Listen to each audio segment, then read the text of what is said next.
देखिए जैसा कि एसएसटी का जो पोर्शन है उसमें जो सिविक्स का पोर्शन है वो नियरली कंप्लीट हो गया है, ठीक है। सिविक्स का पोर्शन हम लोग कंप्लीट कर चुके हैं। अगर इसमें आप लोगों को कोई भी डाउट लगेगा, जो सेगमेंट आप लोगों को लगा छूट रहा है, आप हमको बताइएगा, हम उसको कवर अप कर देंगे।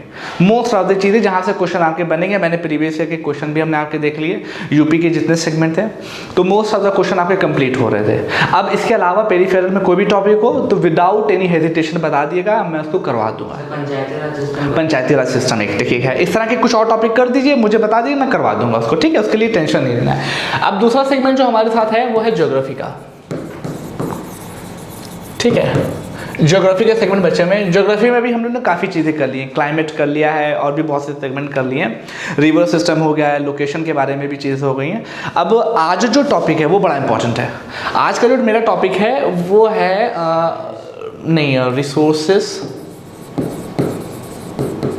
रिसोर्सेस एंड सस्टेनेबल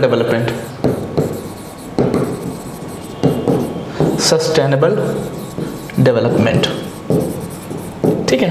आज की जो क्लास होगी कुछ बहुत ज़्यादा रैंडम, ऐसा नहीं कि बहुत ज़्यादा इन्फॉर्मेशन हम आपको देंगे, बस कुछ चीज़ें आपको बताएंगे जो आपके लिए बहुत बेनिफिशियल रहेगी। तो मेन ये कि ज्योग्राफी में ये आज का जो चैप्टर है, जो हम लोग टॉपिक अब कवर करने जा रहे हैं, इसके अंदर रिसोर्सेज की जब हम बात करेंगे तो सॉइल रिसोर्सेज पढ़ेंगे, वो एक अलग पूरा टॉपिक है। नेचुरल वेजिटेशन वो भी हमारा एक रिसोर्सेज है, इसी तरीके से वाटर रिसोर्सेज है। तो सारे रिसोर्सेज के बारे में अलग अलग इन्फॉर्मेशन रहेगी, उसको देखेंगे। उसके बाद जो एग्जैक्ट सस्टेनेबल डेवलपमेंट का कॉन्सेप्ट है और जो आपकी एनसीईआरटी में दिया गया है, सब कुछ समराइज कर लेंगे। अब इसके बाद के जो चैप्टर हैं, कुछ चैप्टर हैं, 4-5 चैप्टर और बचेंगे, वो बहुत डेली बेसिस पे हैं। जैसे मिनरल है, मिनरल एंड एनर्जी का है। सर ये सब जो पॉइंट्स हैं सर, जो टॉपिक है सर, वो आप एनसीईआरटी से ले रहे हैं? एग्जैक्टली सारा कुछ प्रोसेस हम लोग कोशिश करें ताकि आपकी एनसीईआरटी का हिस्ट्री का देखा सर, उसमें कुछ था ही नहीं, कुछ चीज़ें हिस्ट्री में तो कुछ भी नहीं कह सकते क्योंकि वहाँ का प्रोसेस अलग होता है, लेकिन मोस्ट ऑफ द चीज़ें आपको मिल जाएंगी प्रीवियस ईयर। इसी वजह से हम लोग साथ में रखते हैं कि आपको एक अंदाज़ा मिल जाए कि कहाँ से क्वेश्चन आ रहे हैं।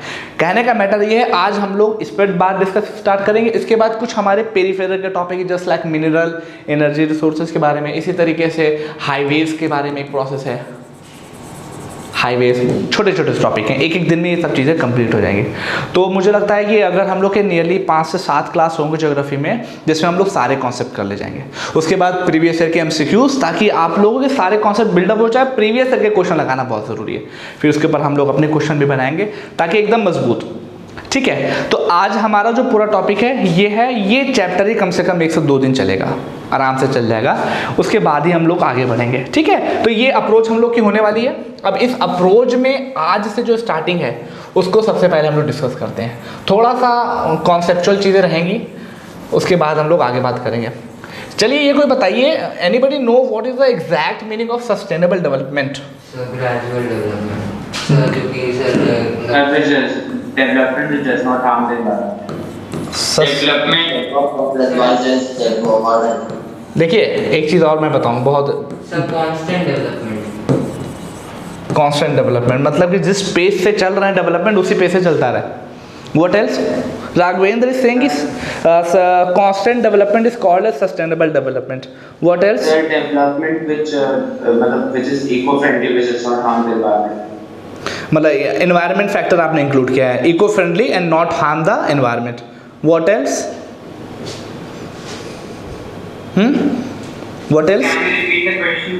हाँ, what is exact meaning of sustainable development? ये है ना, ये वर्ड क्या है? एक्सप्लेन कर। जो कि non renewable sources of energy से जो हम रिन्यूएबल एनर्जी सोर्सेज, देखिए someone saying constant development, someone saying renewable energy, someone saying कि एनवायरनमेंट फ्रेंडली होना चाहिए। What else? या इट्स इनफ? हाँ बताइए कोई बोल रहा था, एनीवन?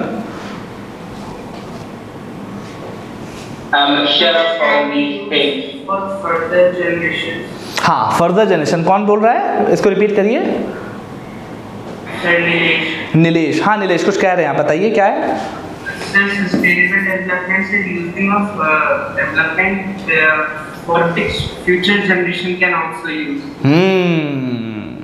एक्चुअली होता क्या है कि जितनी भी डेफिनेशन आप लोगों ने बताई वो सब भी कहीं ना कहीं सस्टेनेबल डेवलपमेंट की एक एम्बिट में आएंगे। लेकिन अगर आपसे कोई नॉर्मल पर्सन पूछे कि सस्टेनेबल डेवलपमेंट का मतलब क्या है, बस सिंपल सी मीनिंग है कि हमारे पास क्या है ना कि हमारे पास बहुत सारे रिसोर्सेज हैं। We have a lots of resources just like coal resource, water resource, natural vegetation, forest, ocean, soil, ये सब हमारे रिसोर्सेज हैं। इसको हम इस तरीके से यूज़ करें कि हमारी अभी की जो करंट जनरेशन है वो तो उसको यूज़ करे ही करे, लेकिन जो हमारी अपकमिंग जनरेशन है वो भी उसको अच्छी तरीके से यूज़ कर पाए। इट मीन्स कि there is no exploitation of resources by ourself, हमारे द्वारा एक्सप्लॉयटेशन नहीं होना चाहिए। हुआ क्या, ये सस्टेनेबल डेवलपमेंट की बात स्टार्ट ही कैसे हुई? 1950s जब इंडस्ट्रियल रिवोल्यूशन आया। इंडस्ट्रियल रिवोल्यूशन की डेट बता सकता कोई? एरा क्या है? इंडस्ट्रियल रिवोल्यूशन का मतलब पता है किसी को? सॉरी, डेवलप शुरू, हाँ ठीक है। हाँ, it is I think it's not abbreviation, it is a full form. Very good. लेकिन देखिए मैटर क्या है कि एक टाइम आया 80s या 90s में, 80-90s में, कि जब मशीन डेवलप होने लगी तो मशीन कैसे चल रही थी? कोयले से चल रही थी, भाप से चल रही थी। तो वहाँ पे क्या हुआ कि जो नेचुरल रिसोर्सेज है उनका खूब एक्सप्लॉयटेशन हुआ, लोगों ने खूब उससे पैसे, डैनियल कार्नेगी के नाम पे बोला जाता है कि उन्होंने जो स्टील प्लांट बनाया वो बहुत ज़्यादा आगे तक बढ़ा, बिलियंस ऑफ डॉलर उनके बने। मीन ये लोगों ने अपने पर्पस को सॉल्व करने के लिए नेचर का बहुत ज़्यादा एक्सप्लॉयटेशन किया। करते करते करते 1940, 1950 का टाइम आया, 1960 का टाइम आया, 1970 का टाइम आया। अब 1970 का जब टाइम आया, 1970, ध्यान रखिएगा 1970s, उसके बाद से चीज़ें कुछ स्टार्ट होना चालू हुई। उसके बाद से लोगों के कंसर्न स्टार्ट हुए कि हम लोग यूज़ तो कर रहे हैं, लेकिन क्या हमारी रिस्पॉन्सिबिलिटी भी है क्या नेचर के प्रति कि उसको हमको कन्वे करना चाहिए। वो बात करते करते करते बहुत सी डिबेट हुई, कुछ मीटिंग्स होती गई, आखिरी में एयर आया 1992। बहुत ध्यान से रखिएगा, ये आपके क्वेश्चन पूछे जा चुके हैं। हाँ, ये सब आप देखिए 1992 का टाइम आया, इसी को हम लोग ने क्या बोला? अर्थ समिट बोला। अर्थ समिट हो गया, कहाँ पे हुआ? रियो डी जेनेरियो में। अब रियो डी जेनेरियो में बात हुई कि जो हम नेचर का एक्सप्लॉयटेशन कर रहे हैं, अब उसमें कई सेगमेंट बात होने लगे। हमने इसी रियो डी जेनेरियो जो अर्थ समिट हुई थी उसमें हमने क्लाइमेट चेंज के ऊपर भी बात की, साथ ही साथ हमने डिजर्टिफिकेशन के ऊपर भी बात की, उसी के साथ ही साथ हमने बहुत सारे और भी, एजेंडा 21 कॉन्सेप्ट याद है कुछ? समझ दिख, एक कॉन्सेप्ट और आया था एजेंडा 21। ये सारी चीज़ें, हाँ, 21st सेंचुरी में हम लोग डेवलपमेंट किस तरीके से करेंगे उसके बारे में कुछ प्लान्स आए। तो मीन ये है कि 1992 तक वर्ल्ड कम्युनिटी ने सस्टेनेबल डेवलपमेंट या ओवरऑल एनवायरनमेंट के रिस्पेक्ट में स्टेप लेना स्टार्ट कर दिए, और उसी स्टेप में से पहला स्टेप था 1992 में अर्थ समिट। अर्थ समिट में 3 मेजर आउटकम हुए। एक क्लाइमेट चेंज को लेके आउटकम आया, एक आपका बायोडाइवर्सिटी को लेके आया, और एक सस्टेनेबल डेवलपमेंट को लेके आया। जो इसको मैं थोड़ा रब कर दूं ताकि आपको इसकी हाईलाइट बता दूं, चीज़ें आप लोगों को क्लियर हो जाए। ये माइट भी आप लोगों के लिए इम्पोर्टेंट बहुत ज़्यादा है, बहुत ज़्यादा इंपॉर्टेंट, इसको जानना ज़रूरी है, और ये आगे के एग्जाम के लिए बहुत ज़्यादा इंपॉर्टेंट। देखिए 1992 अर्थ समिट हुआ। अर्थ समिट से 3 मोस्ट इंपॉर्टेंट कॉन्सेप्ट निकल के आए। एक आया क्लाइमेट चेंज को लेके, स्टेप लिए गए। उसी तरीके से बायोडाइवर्सिटी को लेके कुछ स्टेप लिए गए। इसी तरीके से डिजर्टिफिकेशन को लेके स्टेप लिए गए, और साथ ही साथ सस्टेनेबल डेवलपमेंट को भी लेके स्टेप लिए गए। सस्टेनेबल डेवलपमेंट को लेकर भी स्टेप यहीं पे लिए गए। अब हुआ क्या, चूंकि ये जो समिट हुई थी, अर्थ समिट हुई थी, इसको करवा कौन रहा था? अर्थ समिट को करवा कौन रहा था? गवर्नमेंट।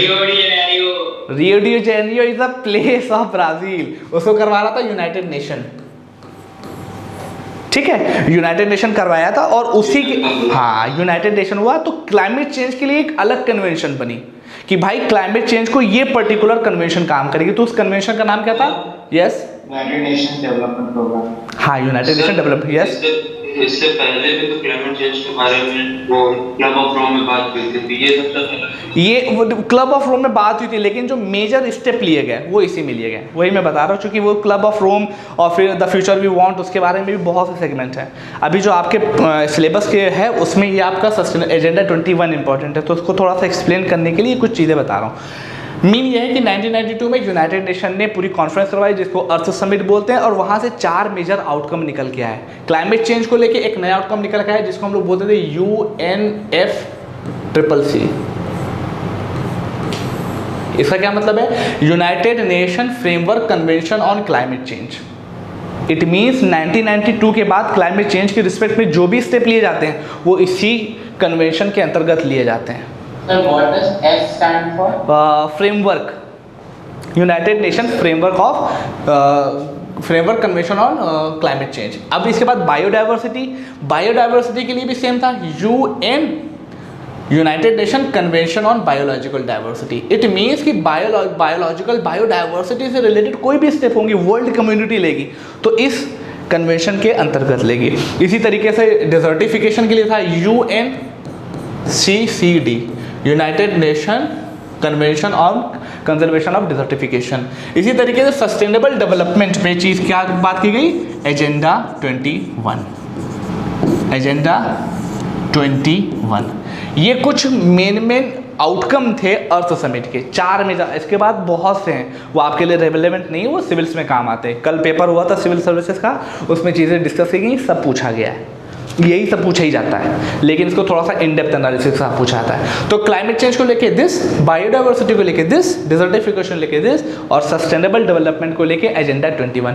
यहाँ पे 21 क्या है कि हमको 21 सेंचुरी है उसको सस्टेनेबल बनाना है। हम लोग तो यूज़ करें, लेकिन हमारी जो आने वाली जनरेशन है वो भी इसको अच्छे तरीके से यूज़ कर पाए। ठीक है, तो ये था एजेंडा 21 और ये सस्टेनेबल डेवलपमेंट की थोड़ी सी छोटी सी हिस्ट्री थी। अब यहाँ पर जो मेन मैटर आ रहा है, इसको मैं मिटाने दे रहा हूँ, आप लोग देख लीजिएगा इसको। इसके बाद जो मेन मैटर है वो है आपका रिसोर्सेस। लिंक करने की कोशिश करिएगा रिसोर्सेस का। यस, ये जो बोर्ड चमक रहा है, बोर्ड चमक रहा है ना, कुछ ज़्यादा मुझे भी लग रहा है बोर्ड चमक रहा है। वेट अ मिनट, कुछ बताइएगा आप लोग। नाउ कुछ टीम हुआ?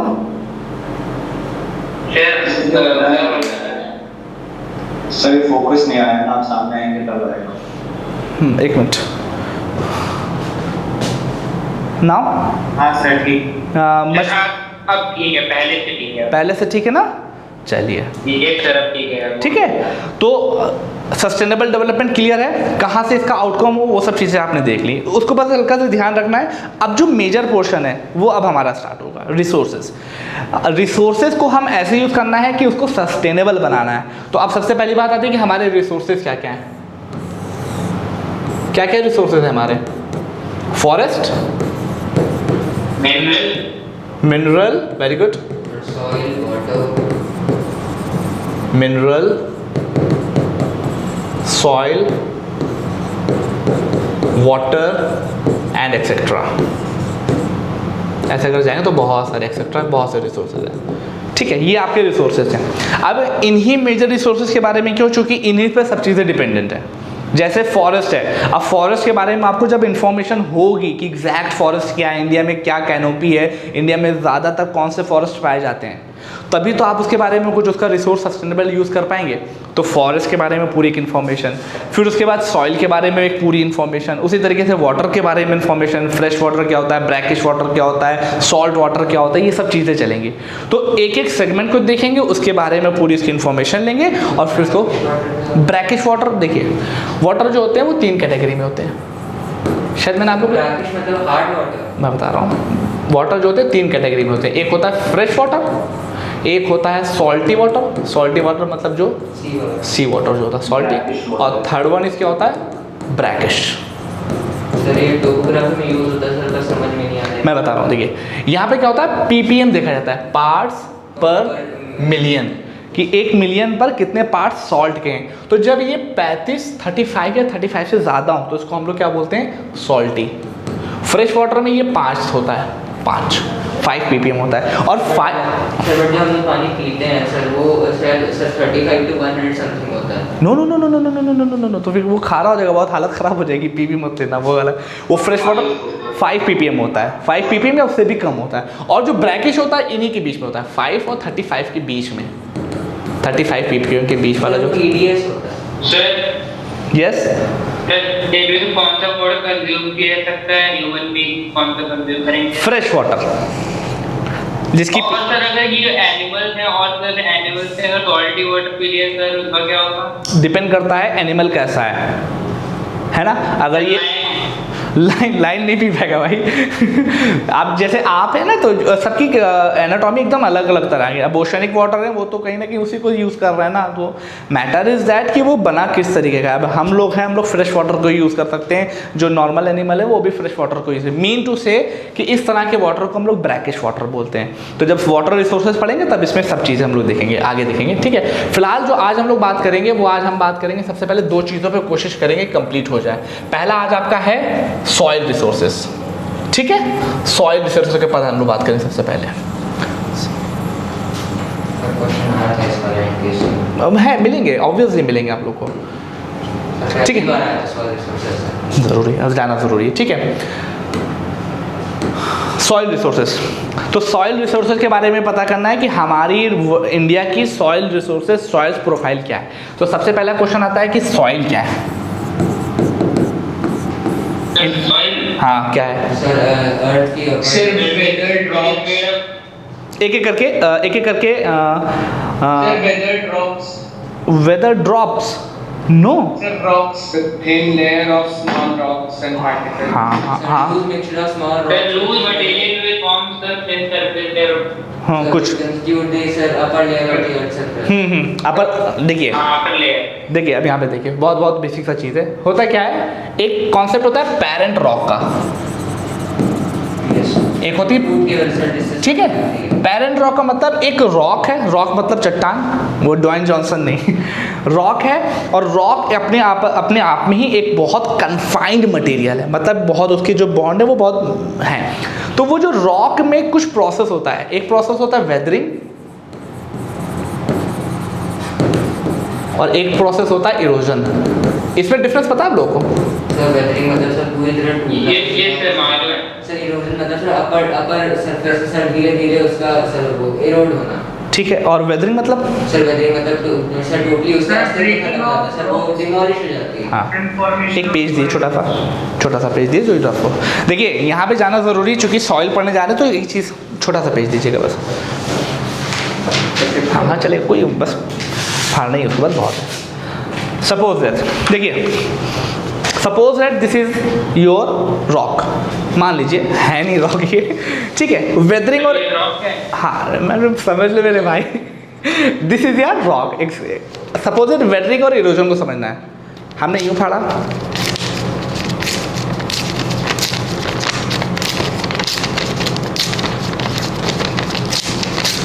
ये हो गया, अभी भी ये उसी तरीके से अंदर से ही टूट गया है। अंदर से क्या हुआ है कि इसके अंदर ब्रेकेजेस आ गए हैं, लेकिन अभी ये बिखरा नहीं है, लेकिन अंदर से बहुत ज़्यादा ब्रेकेजेस हो गए। और ब्रेकेजेस होते होते होते होते जब ये ऐसे गिर जाए, इसको बोलते हैं erosion.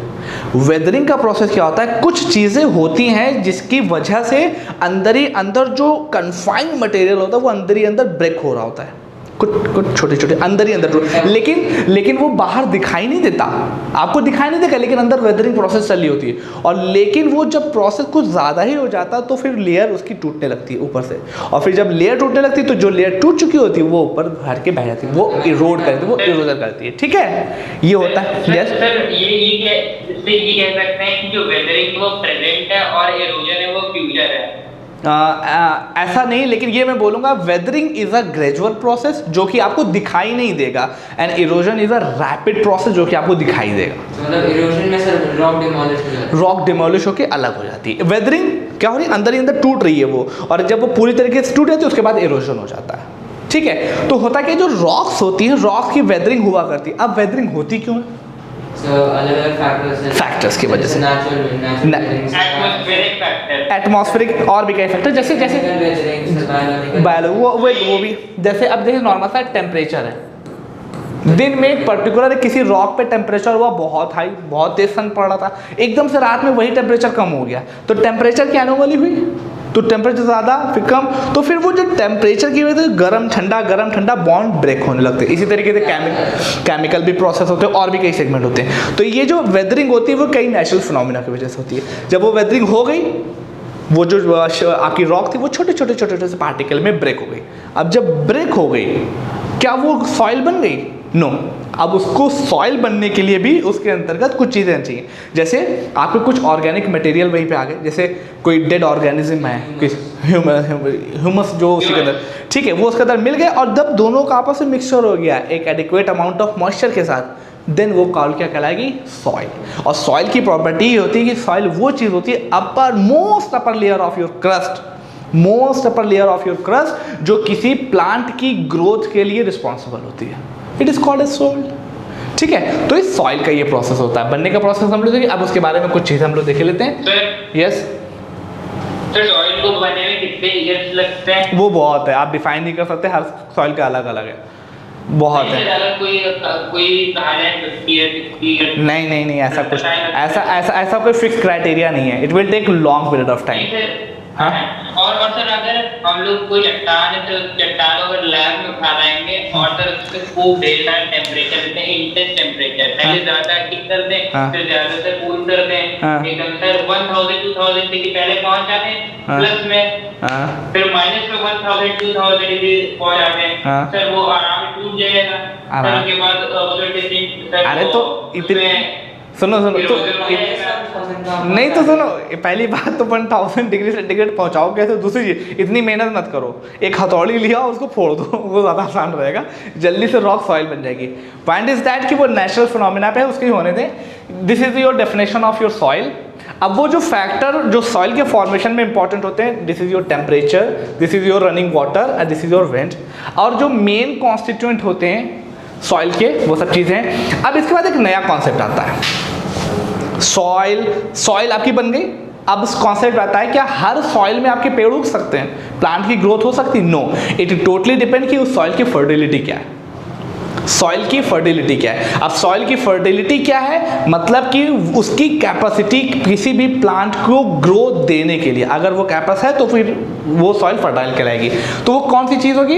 It refers to the nutrient present. क्या चीज़ उसमें प्रेजेंट होनी चाहिए? Nutrient present in the soil to support the plant.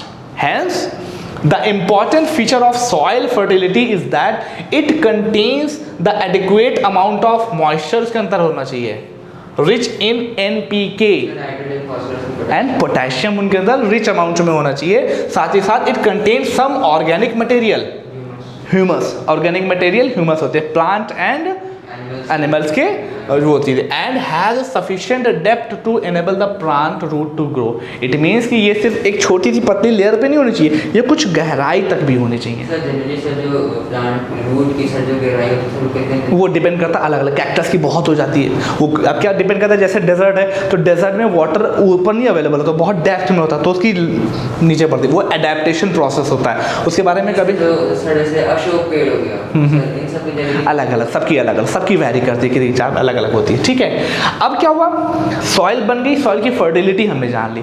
अब हम देखते हैं कि सॉइल की कैटेगरी क्या है। तो सॉइल की लोकेशन के अकॉर्डिंग सॉइल की जो कैटेगरी होती है वो दो तरीके की होती है।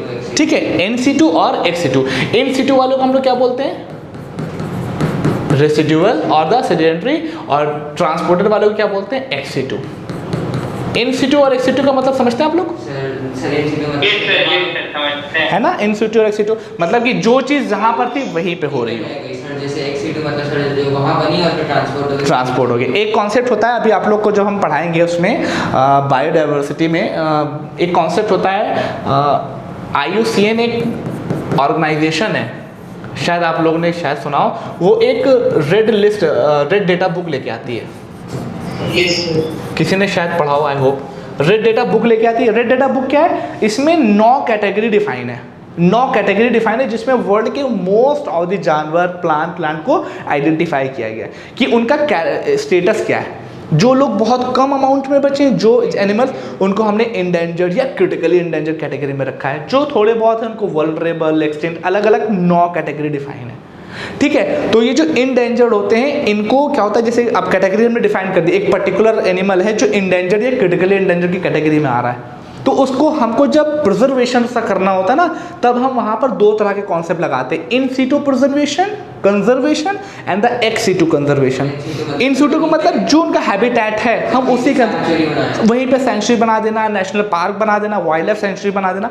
तो अगर उनको उनके नेशनल हैबिटेट में ही हमने कंजर्व कर दिया तो उसको हम लोग इन सीटू कंजर्वेशन बोलते हैं। और अगर हम उनको लाके बायोलॉजिकल गार्डन जैसे यहाँ लखनऊ में जू है वहाँ पे लाके प्रिजर्व करते हैं तो उसको हम लोग एक्स सीटू कंजर्वेशन बोलते हैं। इसी तरीके से जो सॉइल फॉर्मेशन होती है वो अगर जहाँ पर पेरेंट रॉक है वहीं पर वो सॉइल बन जाएगी तो उसको हम लोग इन सीटू सॉइल बोलते हैं, और जो वहाँ अलग बनेगी उसको हम लोग एक्स सीटू बोलते हैं। यस सर, एक क्वेश्चन सर, जैसे बायोडाइवर्सिटी, जैसे सर किस वैली में सबसे ज़्यादा बायोडाइवर्सिटी, सर वो उस चैप्टर में आएगा कि सर अलग ही है वो।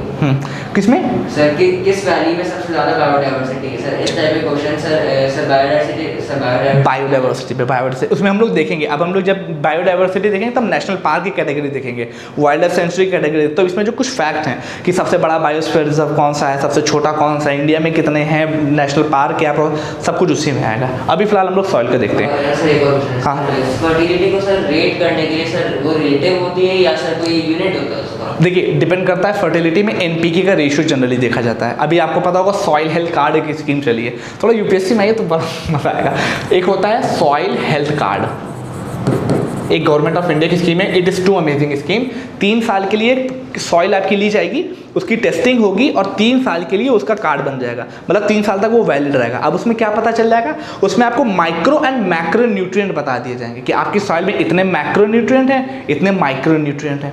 तो उसके आधार पर जैसे उन्होंने बोला कि आपके अंदर मैक्रो न्यूट्रिएंट में नाइट्रोजन, फास्फोरस और पोटेशियम में इन चीज़ की कमी है तो आप उतना ही अमाउंट डालें, तो सॉइल जो जितनी नीड है ना उतनी ही उसको पहुँचेगी। इससे बहुत बेनिफिट हो रहा था, सॉइल की फर्टिलिटी मेंटेन हो रही थी। तो आपने देखा यहाँ पे कई फैक्टर को फर्टिलिटी चेक करने के लिए यूज़ कर रहे थे, मैक्रो माइक्रो, तो किसी भी चीज़ हो, कोई पर्टिकुलर यूनिट के बारे में नहीं। Come to the point. तो 2 तरह की हमारी सॉइल होती हैं, एक होती है रेसिडुअल जिसको सेडिमेंट्री बोलते हैं, और दूसरी होती है ट्रांसपोर्टेड सॉइल, इन सीटू और एक्स सीटू। अब इन्हीं के आधार पर बता चुका हूँ कि रेसिडुअल का मैटर क्या होता है और ट्रांसपोर्टेड का मैटर क्या होता है। बस आपको एग्जाम्पल समझना है कि जो आपकी ब्लैक सॉइल होती है, रेड सॉइल होती है एंड द लैटेराइट सॉइल होती है, ये सब किसका एग्जाम्पल है, रेसिडुअल का। मतलब इनकी जो पेरेंट रॉक है ये वहीं पर सॉइल मेंटेन हो जाती है। और जो आपकी ट्रांसपोर्टेड है इसमें सबसे इंपॉर्टेंट होती है सेडिमेंट्री सॉइल, जिसको हम लोग कभी कभी एलुवियम सॉइल भी बोलते हैं, एलुवियम सॉइल भी बोलते हैं। बहुत एलुवियम सॉइल क्यों बोलते हैं, क्योंकि ये जो सॉइल बनी है ये रिवर से जो सेडिमेंट लेके आ रही होती है ना, सेडिमेंट और सिल्ट, वो डिपॉजिट करती जाती है और फिर वो लाके वहाँ पर सॉइल बन रही होती है। तो ये 2 क्लासिफिकेशन। यस सर, रेसिडुअल और ट्रांसपोर्टेड सॉइल में से कौन ज़्यादा फर्टाइल होती है? हाँ, ये अच्छा क्वेश्चन है, बहुत अच्छा क्वेश्चन है। रेसिडुअल और ट्रांसपोर्टेड में फर्टाइल कौन सा होता है? देखिए क्या होता है ना कि जिस चीज़ में आपको एक कॉन्सेप्ट और बताया था मैंने, भांगर और खादर का। भांगर खादर याद है ना? है ना, और old alluvium and the new alluvium. होता क्या है कि सपोज आप खुद बताइए कि एक गुलदस्ता हो, गुलदस्ता बुके जिसको बोलते हैं, गुलदस्ते में सिर्फ एक फ्लावर हो अच्छा लगता है, लेकिन अगर मल्टीपल फ्लावर हो तो अच्छा लगता है ना। इसी तरीके से जो सॉइल की फर्टिलिटी होती है उसमें जब अलग अलग चीज़ की मिला करती है, सपोज एक पेरेंट रॉक आई उसमें पोटेशियम बहुत था, दूसरी जगह से आएगी उसमें लाइम बहुत था, तीसरी जगह से आएगी उसमें सोडियम बहुत था, मतलब मीन ये अलग अलग जगह से चीज़ आई तो अमलगमेशन हुआ।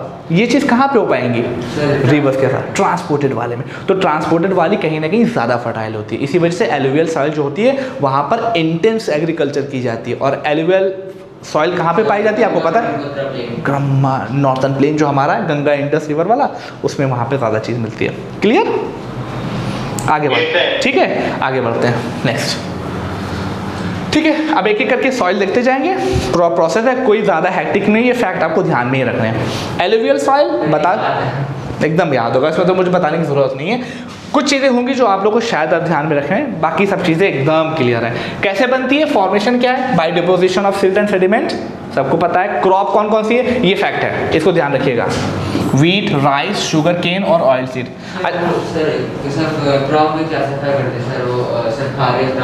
यही मैं बोलने वाला था, मेरा चीज़ है। आप लोगों ने एक सीजन पढ़े होंगे, it is called season of crop, season of crops बोलते हैं इसको। तो सीजन ऑफ क्रॉप में क्या क्या चीज़ आती है? सबसे नंबर 1 पे आती है खरीफ, नंबर 2 पे आती है राबी या रबी, और नंबर 3 पे क्या आती है? ज़ैद। ठीक है, ये सीजन है। अब इसमें क्या प्रोसेस है, इनकी अलग कुछ क्रॉप्स है। जैसे जब जाड़े होते हैं, जब आपका विंटर आते हैं, तो आपने देखा होगा शायद, अगर कोई गांव से बिलोंग करता है, जैसे मैं तो करता हूँ, तो हम लोग को पता है जाड़े में लाही बोई, लाही यू नो ऑयल सीड है, है ना, जो देखा होगा लाही है। अब लाही के साग आते हैं, आप खाते ही होंगे भाई, नहीं खाते बहुत। हाँ ऑब्वियसली, जैसे खरीफ में चावल ही, राइस जो है, राइस के लिए क्या ज़रूरी है? पानी। और पानी कब बरसता है? बारिश के मौसम, और बारिश के मौसम में ये सब चीज़ें। रबी का सीज़न जाड़ों का सीज़न है। जाड़ों में ऐसी क्रॉप हो जाती है जहाँ पे कम पानी की जरूरत है, जस्ट लाइक वीट। चावल खारिफ हो गया, ये फैक्ट याद करना पड़ेगा, इसमें तो ध्यान, थोड़ा ध्यान रखने के।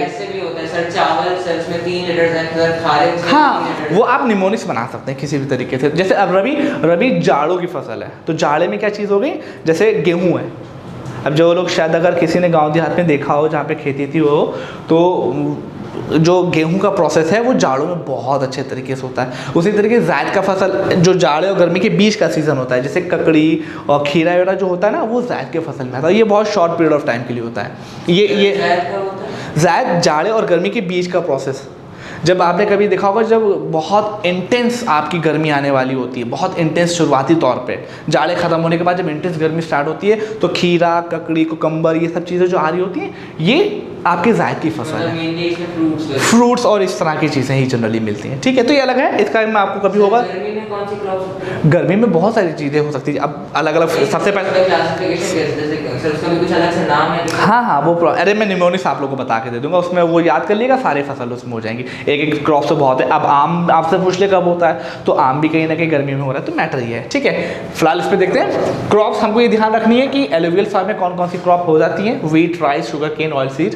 कैरेक्टरिस्टिक क्या है, 2 टाइप की होती है, भांगर एंड खादर। अब इसके अंदर पोरस एंड कोर्स होती है, अपर रीजन। अच्छा, एक चीज़ और भी इसमें क्या खास बात है एलुवियल सॉइल की, कि एलुवियल सॉइल रिवर के सेडिमेंट और सिल्ट की वजह से हो रही है। तो रिवर हमेशा लेके आएगी सिल्ट। तो जब इनके अपर कोर्स होते हैं, मतलब हाइट से, जब ये क्या होता है, रिवर ऐसे आती है, तो कुछ ना कुछ स्लोप होगा, तभी तो उस तरफ बहेगी। जैसे हमको पता है कि जो हमारी वेस्टर्न घाट है वो थोड़ी हायर स्लोप पे है और ईस्टर्न घाट थोड़ा लोअर स्लोप पे है, तो रिवर इस तरफ बहने लगती है। ठीक है, तो जहाँ पर हायर रीजन होते हैं, जब मतलब कि जहाँ से वो आ रही होती है, अपर स्लोप होते हैं, वहाँ पर जो आपके सेडिमेंट होता है वो किस तरह का होता है, कोर्स, मतलब थोड़ा सा as compare to lower region वाले से थोड़े से उसके जो पार्टिकल होते हैं वो बड़े होते हैं। ठीक है, तो ये थोड़ा सा एक ध्यान रखना है। दूसरी चीज़ ये ध्यान रखना है, एकदम इसको याद कर लो किसी भी तरीके से। इनमें क्या क्या चीज़ें रिच पाई जाती है, पोटेशियम एंड लाइम इनमें रिच होता है, मतलब बहुत ज़्यादा पाया जाता है। डिफिशियंसी में किसकी होती है, हाँ पी के वाला, सॉरी के। ठीक है, इसमें नाइट्रोजन, फॉस्फोरिक एसिड की कमी होती है। अब ये कहाँ मिलते हैं, एरिया क्या है, यूपी, पंजाब, हरियाणा, झारखंड। याद करने में होगी परेशान, बस ये फिगर देख लिया। जहाँ जहाँ पर रिवर है या रिवर के डेल्टा क्रिएट है, वहाँ पे ये सब चीज़ें हैं।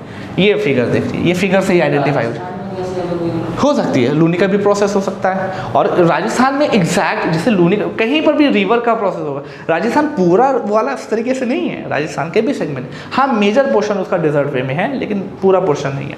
ठीक है, this is your alluvial soil. Next one, black soil. सब कुछ सेम कुछ है।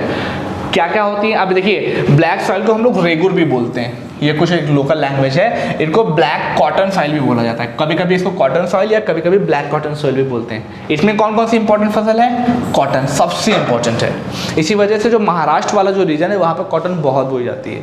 ठीक है, कॉटन, शुगर केन भी हो जाता है, ज्वार भी होता है, वीट भी होता है और ऑयल सीड भी होते हैं। It is an fine texture, clayey nature. इसकी खास बात ब्लैक सॉइल की क्या आती है कि ये वाटर रिटेंशन करती है, just like this, moisture retentive. इसमें एक कैपेसिटी होती है कि अगर इसको थोड़ा सा वाटर मिल गया तो उसको रिटेन कर लेगी, और रिटेन करके परकुलेट नहीं करती, वो अपने अंदर ही रखती है और जब तक एब्जॉर्ब करती है। और तब तक वो, जब तक उसके अंदर वाटर रहता है तब तक वो क्लेली फॉर्म में रहती है, मतलब चिपचिपी टाइप की होती है। और जैसे जैसे वो मॉइस्चर खत्म होता है फिर उसकी क्वालिटी क्या होती है, वो अपने आप को ब्रेक कर देती है, उसमें आके रेशो पड़ जाते हैं उसमें, ठीक है, एकदम ड्राई हो जाती है, बीच में क्रैक भी उसमें पड़ जाते हैं। ये इसकी खास बात है, सेल्फ फ्लोइंग भी हो जाती है। ठीक है, रीजन क्या है, महाराष्ट्र, गुजरात, एमपी, आंध्र प्रदेश और कर्नाटक में ये चीज़ें अबंडेंटली पाई जाती हैं। इमेज देख सकते हैं कहाँ का, यस सर जो एलिवेटेड सॉइल में जो क्रॉप्स ग्रो होते हैं वो सर सारे क्रॉप्स ब्लैक सॉइल में ग्रो हो सकते हैं? देखिए सारे तो नहीं बोलेंगे, लेकिन मोस्ट ऑफ द चीज़ें कॉमन होती हैं। और एक दो चीज़ और भी, जैसे अभी हम लोग रेड सॉइल पढ़ेंगे इसका आने वाले टाइम में। अब रेड सॉइल का कॉन्सेप्ट क्या है कि उसमें आयरन बहुत होता है और भी चीज़ें कम होती हैं।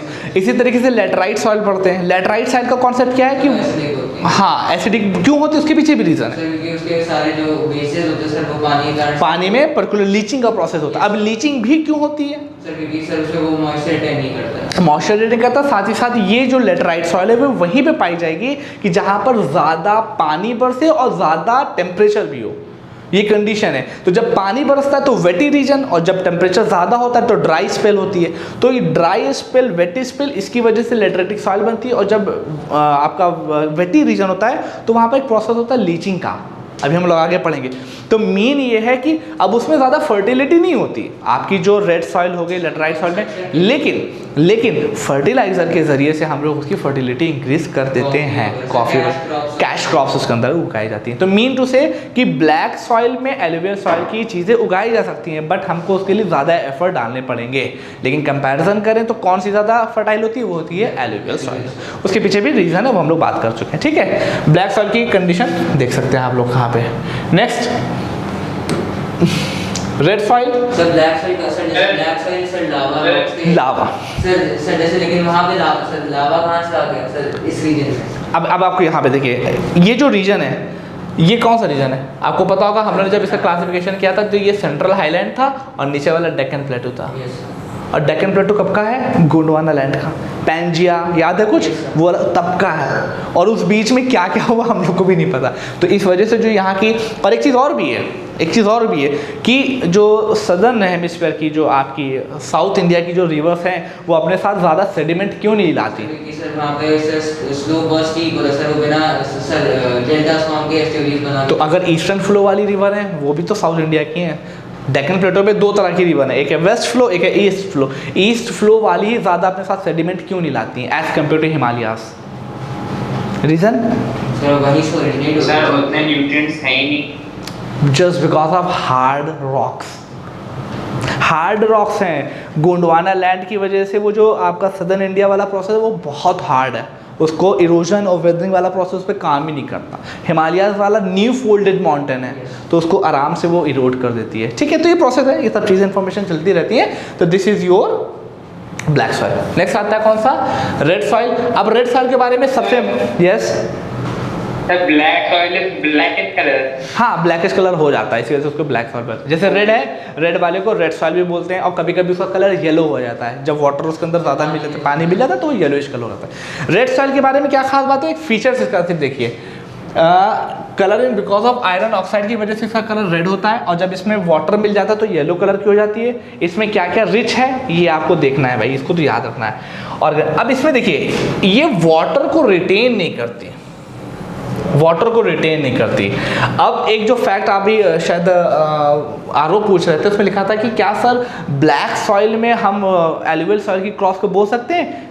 बोया सब कुछ जा सकता है, लेकिन हमको क्या करना पड़ेगा, can be grow by using fertilisers. अगर हम फर्टिलाइजर को यूज करें उसी हिसाब से हमको करना। यस सर, ऐसा क्यों कहा जाता है कि रेड सॉइल जो है वो सारी क्रॉप्स को कल्टीवेट करने के लिए सूटेबल रहती है? देखिए, मैंने उसमें फर्टिलाइजर्स डाल के सूटेबल रहती है कि वो ओरिजिनली? देखिए, पहली बात जो आप ये बात बोल रहे हैं रेड सॉइल के बारे में, ये फैक्ट पहले बताइए कि आपने पढ़ा कहाँ पे है।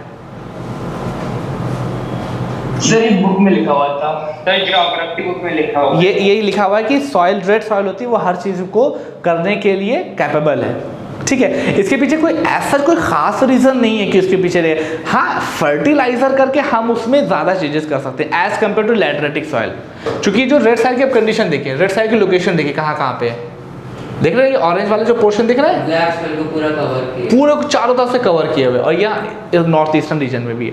अब क्या है कि इनकी जो कुछ खास बात है, इसमें कुछ फैक्टर और भी देख लें हम लोग। ये देखिए, it is a porous and coarse, ये तो नॉर्मल सा फैक्टर है। It is red in colour because of iron oxide, इसमें आयरन और पोटेशियम रिच मात्रा में है, और लाइम, नाइट्रोजन और फॉस्फोरस। ये देखिए रिच क्या है, एनपीके आपको पता है, ये सबसे एसेंशियल न्यूट्रिएंट होते हैं, ठीक है। नाइट्रोजन और फास्फोरस एनपी इसमें कम है, लेकिन पोटेशियम रिच मात्रा में।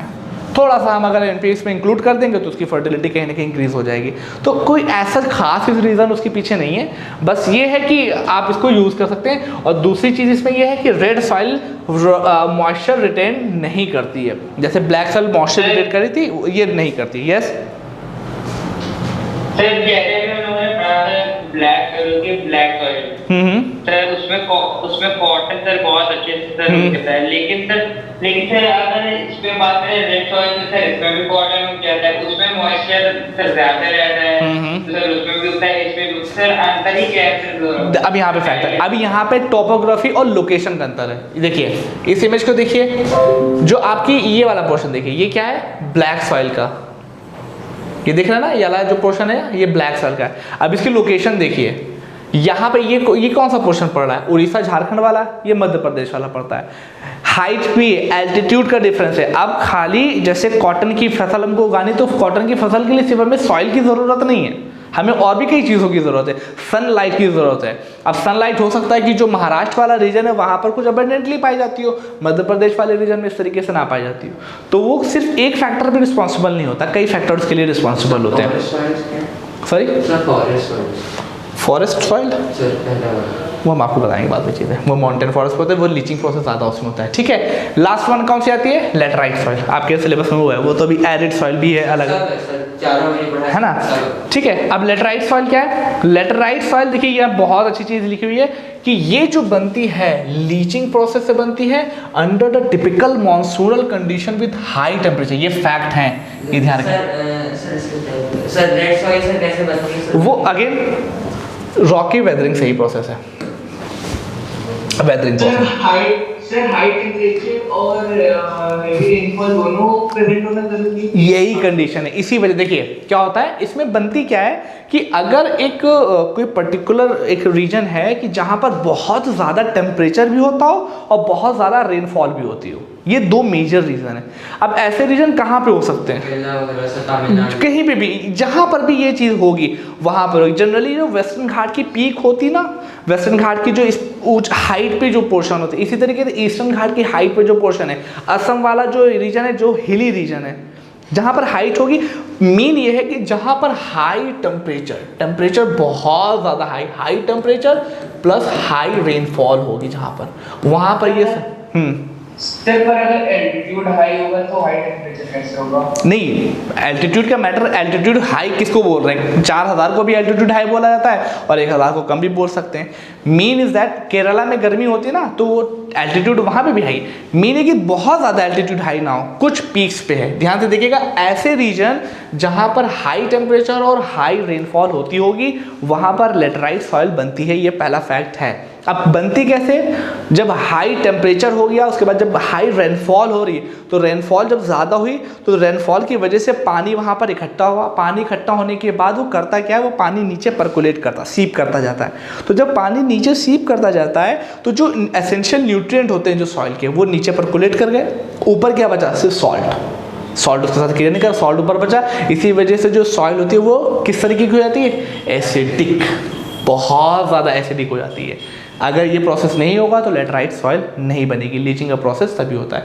अब इसमें कौन कौन सी क्रॉप ग्रो करती है, टी, कॉफ़ी, रबर, कैशू बहुत इंपॉर्टेंट है, कैशू के लिए जनरली बोला जाता है। यस सर, अगर सॉइल बहुत ज्यादा फर्टाइल रहेगी तो क्या क्रॉप्स को नुकसान हो सकता है? फर्टाइल होने पे तो बहुत ज्यादा फर्टाइल नहीं बहुत ज्यादा फर्टाइल नहीं, बहुत ज़्यादा फर्टाइल का मतलब क्या है, तो आइडिया इसलिए तो बहुत अच्छा रहेगा भाई, कुछ हमें डालने की ज़रूरत ही नहीं, ऑर्गेनिक फार्मिंग होगी फिर तो। ऑर्गेनिक फार्मिंग वाला स्टेट कौन सा इंडिया में, पूरा ऑर्गेनिक है, सिक्किम, वेरी गुड, सिक्किम। अब ये कोई रिसेंटली नया भी बना है नॉर्थ ईस्टर्न का, सर्च करके बताइएगा। बहरहाल कौन कौन से इंपॉर्टेंट है, टी, कॉफ़ी, रबर और कैशू। कैशू मोस्ट इंपॉर्टेंट है, ठीक है। अगेन एसिडिक इन नेचर होती है, पोरस एंड कॉर्स होती है, इस पर सबसे ज़्यादा मात्रा में आयरन मिलता है, सिलिका, लाइम, नाइट्रोजन, ह्यूमस की कमी इसमें होती है। अब देखिए इनकी लोकेशन आप देखिए बहुत स्पार्सली है। सी देख रहे हैं, अरावली के जस्ट बगल वाला, ये अरावली आपकी पड़ती है, उसके जस्ट बगल वाला रीजन है वेस्टर्न घाट के जो पीकीएस वाले पॉइंट हैं वहाँ पे। तो ये लोकेशन है बहुत स्पार्सली अवेलेबल है लेटराइट सॉइल। इसी वजह से देखिए नॉर्थ ईस्टर्न वाला जो ये पोर्शन है यहाँ पर भी चीज़ें हैं, इस वाले पोर्शन में भी चीज़ें हैं, ठीक है। ठीक है, तो ये प्रोसेस है आप लोग का। ओके सर सिक्किम माफ कर दीजिए। हाँ सिक्किम मार्क कर दें, किस प्रोसेस है ये आपका सिक्किम वाला पोर्शन है, ठीक है। तो ये आपकी सॉइल का प्रोसेस हो गया। ओके अब मेन आता है कि सॉइल की फर्टिलिटी जान गए, सब कुछ जान गए, सॉइल के बारे में जान गए। अब सॉइल का इरोजन होता है। सॉइल इरोजन का मतलब जो, यस सर मैं कह रहा था कि लैटराइट सॉइल गोवा में पाई जाती है। हर जगह देखिए, कहीं भी मिल सकती है। आप लोकेशन देखिए, मैप देखिए गोवा के लेकिन वहाँ पे हाई टेम्परेचर होगा क्योंकि वो तो सी के पास लैंड भी और सी भी कंट्रोल नहीं कर लेगी। नहीं, हाई टेम्परेचर है वहाँ पे ऑब्वियसली। अगर आप वहाँ पे जाएंगे तो दिन में आपके पसीने छूट जाएंगे, कंडीशन बहुत, क्योंकि एक चीज़ है ना, कोस्टल एरिया है और कोस्टल एरिया पे जनरली टेम्परेचर बहुत ह्यूमिड वाला होता है। टेम्परेचर हाई रहेगा, रेनफॉल अक्सर हो जाया करेगी, तो वहाँ पे कहीं ना कहीं लैटराइटिक सॉइल मिल जाएगी आपको। लोकेशन आप देख सकते हैं ना, जो गोवा है कुछ यही कहीं पर। सर ईस्टर्न वाला जो एरिया है, सर वेस्टर्न वाला जो एरिया है, सर वहाँ पर हाई रेनफॉल कैसे होगी सर? वहाँ पे कैसे? एकदम अरावली की जस्ट वाली नहीं बोल रहा हूँ, अरावली की जो रेंज है वो इस तरीके, वो तो एकदम नॉर्मल वाला है। जो राजस्थान है ना, राजस्थान को हम लोग के माइंड में बना हुआ कि वहाँ पे सिर्फ डेजर्ट है, ऐसा नहीं है। कुछ रीजन ऐसे हैं कि जहाँ पर वाटर बरसता है। ये अरावली के सर वेस्टर्न वाला जो रीजन है, बहुत वेस्टर्न का मतलब एकदम जस्ट बगल वाला नहीं है, वो थोड़ा सा डिस्टेंस के। ये तो जब आप मैप पढ़ते हो तो मैप में लिखा होता है it is not for the scale, तो वो फैक्टर वही है। इसके बगल में मैंने बनाया, इसका मतलब ये नहीं कि जस्ट बगल में, वो थोड़ा अलग फैक्टर है और वहाँ पे कई चीज़ें फैक्टर काम करती है। अब जैसे ये वाले रीजन में पानी कैसे बरसता है? वेस्टर्न डिस्टर्बेंस की वजह से, ना ही साउथ वेस्ट मानसून ना ही नॉर्थ ईस्टर्न मानसून, लेकिन बरसता तो पानी है ना। तो यहाँ पर भी कुछ क्लाइमेटिक फैक्टर हो सकते हैं, वो अलग डिपेंड करता है। क्लाइमेटिक कंडीशन कहीं पर भी किसी भी तरह की बन सकती है। ओके नेक्स्ट, तो मध्य प्रदेश में भी ऑर्गेनिक फार्मिंग होती है। Madhya Pradesh organic farming most of the जगह पे कोशिश की जा रही कि हो जाए, लेकिन जो सिक्किम है वो इंडिया का पहला स्टेट है जो फुल्ली ऑर्गेनिक स्टेट हो गया था, ठीक है। फुली ऑर्गेनिक स्टेट आपका हो गया था, ठीक है। ये प्रोसेस है। अब आपका है सॉइल इरोजन का प्रोसेस, और सॉइल इरोजन का प्रोसेस है तो एक दो चीज़ यहाँ पे एक्सप्लेन कर दूँ। सॉइल इरोजन का मतलब क्या होगा? Sir upper layer of soil gradually remove हो जाएगी। हाँ, इट मीन्स उसकी फर्टिलिटी कम हो जाएगी, ये मेन कारण, न्यूट्रिएंट्स छोड़ जाना। अब ये सॉइल इरोजन होगा कैसे कैसे, कई तरीके से होता है, लेकिन जो मेजर है वो हम लोग देख रहे हैं। पहला वाटर की वजह से, रनिंग वाटर की वजह से होगा, दूसरा विंड की वजह से होगा, और तीसरा हम लोग हर जगह हैं, ठीक है। Human induced,